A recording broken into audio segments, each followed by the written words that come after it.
So hello everyone, তোমালোক সকলোকে helping agro Assam YouTube চেনেললৈ পুনৰ স্বাগতম জনালোঁ। আজিৰ ভিডিঅ'ত আলোচনা কৰিম আছাম এগ্ৰিকালচাৰ ইউনিভাৰ্চিটিৰ কমন এন্ট্ৰেন্স টেষ্টটো দিয়াৰ কাৰণে কি এলিজিবিলিটি ক্ৰাইটেৰিয়া থাকিলে ষ্টুডেণ্টবিলাকে এক্সামটো দিব পাৰিব আৰু ইয়াৰ কাৰণে কেনেকৈ ফৰ্ম ফিল আপ কৰিব আৰু কি ডকুমেণ্টছ লাগিব সম্পূৰ্ণ কথাখিনি আজিৰ ভিডিঅ'ত আলোচনা কৰিম। চ' ভিডিঅ'টো শেষলৈকে চাই থাকিবা আৰু চেনেলটো যদি এতিয়ালৈ ছাবস্ক্ৰাইব কৰা নাই দেন চেনেলটো ছাবস্ক্ৰাইব কৰি পেলাই বেল আইকন দবাই ৰাখিবা যাতে এগ্ৰিকালচাৰৰ কিবা আপডেট আহিলে সৰুত গাঁৱত পোৱা। চ' ব'লা আজি ভিডিঅ'টো আৰম্ভ কৰোঁ। চ' প্ৰথমতে জনাব বিচাৰিম এপ্লাই কেনেকৈ কৰিব। চ' প্ৰথম ষ্টেপটো হ'ল ৰেজিষ্ট্ৰেশ্যন, ছেকেণ্ড ষ্টেপটো হ'ল fill in the application form and third অপশ্যনটো হ'ল payment of Phi. So' application Phi total 1200 payment কৰিব লাগিব, নন ৰিফাণ্ডেবল। চ' ইয়াৰ কাৰণে এলিজিবিলিটি ক্ৰাইটেৰিয়া কেইটা লাগিব। চ' মই পঢ়ি শুনাইছোঁ আপোনালোকক। Based on the performance at the common entrance test 2024। So' 2024ত কণ্ডাক্ট কৰা কমন এণ্ট্ৰেন্স টেষ্টৰ পাৰফৰ্মেঞ্চ বেচিছে এডমিশ্যনটো দিয়া হ'ব আৰু ষ্টুডেণ্টজন 12 ছায়েন্স ষ্ট্ৰীমৰ পৰা পাছ হ'ব লাগিব আৰু আছামৰ পাৰ্মানেণ্ট ৰেচিডেঞ্চিয়েল চাৰ্টিফিকেটো থাকিব লাগিব। নেক্সট পইণ্টটো কৈছে যিসকল ষ্টুডেণ্টে HS পৰীক্ষা দিছে কিন্তু ৰিজাল্টটো পোৱা নাই তেওঁলোকেও এই এক্সামটো দিব পাৰিব, কিন্তু ফৰ্ম ফিল আপৰ টাইমত এপিয়াৰিং অপশ্যন এটা আছে, সেই অপশ্যনটো চুজ কৰিলে হ'ল। চ' এতিয়া যোনকেইটা পইণ্ট কম, মেক্সিমাম ষ্টুডেণ্টৰ ডাউট থাকে যে বেটামেণ্ট এক্সামিনেশ্যনত পাছ কৰাৰ পিছত আছাম এগ্ৰিকালচাৰ ইউনিভাৰ্চিটিৰ CET পৰীক্ষাটো দিব পাৰিম নে নাই। চ' ইয়াতে ক্লিয়াৰলি লিখা আছে candidates must have pass the qualifying examination in one sitting. So' one ছিটিঙত HS পাছ কৰিব লাগিব অথবা কি কৰিব লাগিব in betterment examination in minimum 4 subject. So' ইয়াত কোৱা হৈছে যে 4টা ছাবজেক্টলৈকে বেটামেণ্ট দিলেও এই এক্সামটোৰ কাৰণে এলিজিবল হ'ব। চ' candidate passing in supplementary or compartmental or improvement examination in a single subject are not eligible.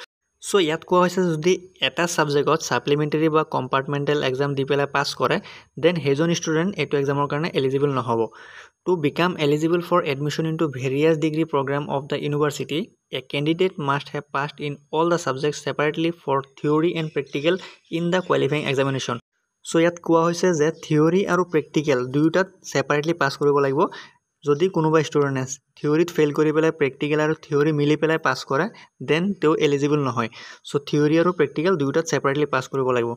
Next পইণ্টত কৈছে students passed out from the board accredited by the AIU and NIOS with physics, chemistry and biology or PCB or physics, chemistry and agriculture PCSG are eligible to apply. চ' বহুত ষ্টুডেণ্টে মোক comment কৰি সুধি আছিলে যে NIOSৰ পৰা পাছ কৰিলে এলিজিবল হ'ব নে নাই। চ' সেইসকল ষ্টুডেণ্টো ইয়াৰ কাৰণে এলিজিবল হ'ব।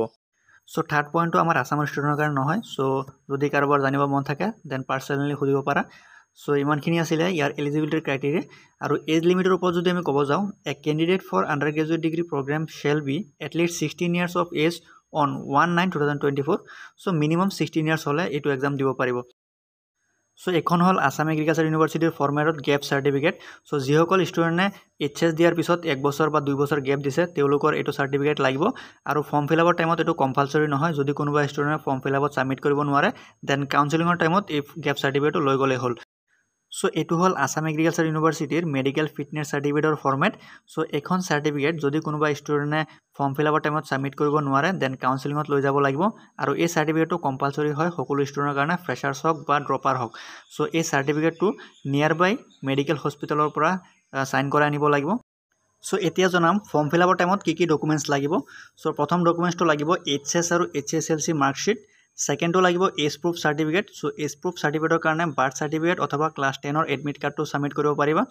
থাৰ্ড যোনটো চাৰ্টিফিকেট লাগিব এইটো কাষ্ট চাৰ্টিফিকেট। চ' কাষ্ট চাৰ্টিফিকেটটো কম্পালচৰি। আৰু ফ'ৰ্থ চাৰ্টিফিকেটটো লাগিব photo and signature. So' photo আৰু ছিগনেচাৰটো 100 KB ভিতৰত হ'ব লাগিব। নেক্সটটো হ'ল ক্লাছ 12 পাছিং চাৰ্টিফিকেট।